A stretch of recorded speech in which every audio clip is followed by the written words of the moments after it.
Cette maman s'est fait cette promesse quand elle était petite fille et quand elle a grandi: «Quand j'aurai des enfants, jamais je ne leur ferai vivre ça». Cette petite enfant qui parle, à qui on n'a peut-être pas rendu justice d'une certaine manière, à qui on n'a pas dit: «Ce que tu as vécu, c'était inadmissible et tu n'avais pas à le vivre», eh bien, elle s'est fait cette promesse de ne pas reproduire et donc elle ne fait pas du tout la différence entre le besoin d'amour, de tendresse et aussi le besoin de limite.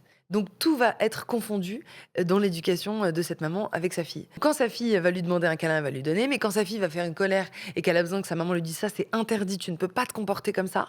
Va 5 minutes dans ta chambre» ou va lire un livre calmement» ou juste, là, on arrête cette séquence, relationnelle qui n'a aucun intérêt quoi, qui est vraiment très mauvaise pour nous 2.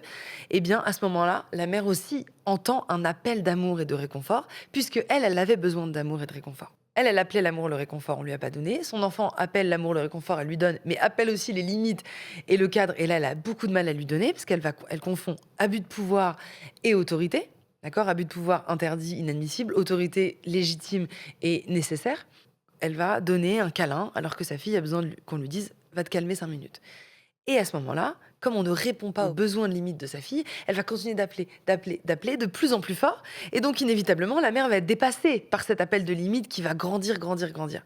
Donc, elle va être dans la violence. C'est pas elle, c'est tous les parents de France seraient dans cet état-là. Et moi, les parents qui viennent me voir, viennent surtout me voir pour ça. Ils nous disent: je ne sais plus quoi faire. Là, je viens vous voir, vous êtes notre dernière chance parce que je lui mets déjà une fessée par semaine et j'ai pas envie d'en mettre plus, quoi. Évidemment, on donne des fessées, elle crie, c'est contre-productif, pas du tout bien, enfin vraiment ça ne fonctionne pas et en plus ça contribue à lui donner une mauvaise image d'elle-même en tant que parent et avec son histoire, elle se dit: «Mais j'ai tout raté, c'est pas possible» et donc elle culpabilise. Donc moi, j'invite plutôt les parents à faire le point sur ce qu'ils ont vécu, ce qu'ils ont pas envie de reproduire et à comprendre vraiment, surtout très important, que dans l'éducation, il y a 2 missions, 2 chantiers. L'amour, principalement de 0 à 1 an et demi et à 1 an et demi, il y a un autre chantier qui apparaît subitement alors qu'on s'y attend pas du tout, parce qu'on nous prépare pas du tout à ça, qui est celui des limites.